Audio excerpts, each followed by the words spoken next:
Troubadour Montluçonnais. Non. Je connais, mais c'est pour le dire. Il faut le dire. Expliquez-nous ce que c'est. C'est un groupe qui sauvegarde et qui essaie de transmettre les arts et traditions populaires. Le groupe a été créé par Gaston Rivière en 1948. Voilà. On fait des échanges avec les provinces françaises. On va dans le nord avec les soleils boulonnais, en Alsace, dans le Midi, en Vendée, en Bourgogne, en Morvan. Voilà, on fait des échanges. Vous êtes le Facebook en costume du Bourbonnais. Voilà, bravo. C'est un livre d'histoire, vous. Non, non. Alors, je porte aujourd'hui le costume de travail, qui est différent du costume de fête. Parce que ces dames n'avaient quoi? On porte des costumes de milieu 19e. Oui. Et ces dames avaient quoi? Une robe pour leur vie. Donc elles avaient le costume de travail, qui était usé jusqu'à la corde. Mais expliquez-moi, les femmes étaient avant dans l'obligation de s'habiller comme ça tous les matins? C'est une jupe en gros drap, un tablier de chambre, une chemise. Et tout, Elles étaient toutes comme ça. C'était leur habit de tous les jours, c'était leur jean. D'accord. Voilà. Et quand c'était la fête, donc les communions, les baptêmes, les mariages, la fête au village, elles avaient leur robe de fête. Voilà. Dentelle, et c'était un petit peu plus... Alors, si elles étaient un petit peu fortunées, elles mettaient du velours, des dentelles, elles avaient la croix. Ceux-là en fortune de la famille, c'était du laiton, de l'argent et de l'or, mais là, c'était... C'est comme ça qu'on reconnaissait la noblesse. Voilà. Et là, vous avez la robe de bourgeoise, qui est totalement différente. Celle-là, la rouge, là. Voilà. C'est les robes Napoléon III. Sur le chapeau de monsieur, c'est le chapeau typique bourbonnais. Il s'appelle le chapeau à la cocherelle. Et pourquoi ce nom? Devinez.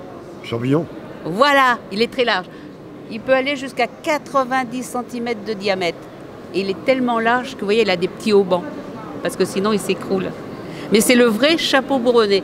Ce qui est là, c'est le chapeau auvergnat. Ce n'est pas du tout le chapeau bourbonnais. Et ça, c'est la robe de bourgeoise. De bourgeoise. Oh, chère madame. Très chère. Monsieur, s'il vous plaît. Très belle. C'est vrai que c'est... Tournez-vous. Ah ouais. Elle n'ira pas travailler au champ. Ah non, tout, hein. Bah non. Elle va commander le champ et les travailleuses. C'est ça, je suis la directrice de ces gens. Vous, je vais vous envoyer les gilets jaunes. Hein. Et alors, je vais vous faire voir ce qu'on portait en bourbonnais. Ouais, allez-y. Donc, cette robe-là est parfaitement connue. C'était le rouge ou le bleu. Mais celle-là aussi était portée en bourbonnais. Donc, c'est le petit bustier, le petit chemisier, la jupe. Et derrière, on appelle ça retroussée en passe-rivière.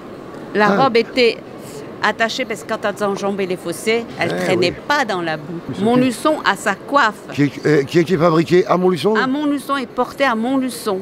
Fin du 19e, début du 20e. Alors, en bourbonnais, vous savez qu'on a une richesse extraordinaire. Il y a à peu près 650 châteaux. Oh bah oui. Oui, mais il y a près de 800 coiffes. Nerdre avait sa coiffe, Saint-Jean avait sa coiffe, Saint-Victor avait sa coiffe. Tous les petits villages avaient la coiffe. Justement, j'y viens. Est-ce qu'il y avait un costume par village ou comment ça se passait? C'était l'ensemble comme ça, voilà ce que je porte. D'accord. C'était très traditionnel, le bourbonnais c'était ça. Ça c'est la paysanne. Mais, voilà, la paysanne. Mais chaque petit village avait sa coiffe, c'était sa distinction. D'accord. Et le fichu, ce qu'on appelle ça un fichu et non pas un foulard ou une étoile, le fichu était acheté chez le colporteur. C'était ça aussi un signe d'aisance et de richesse.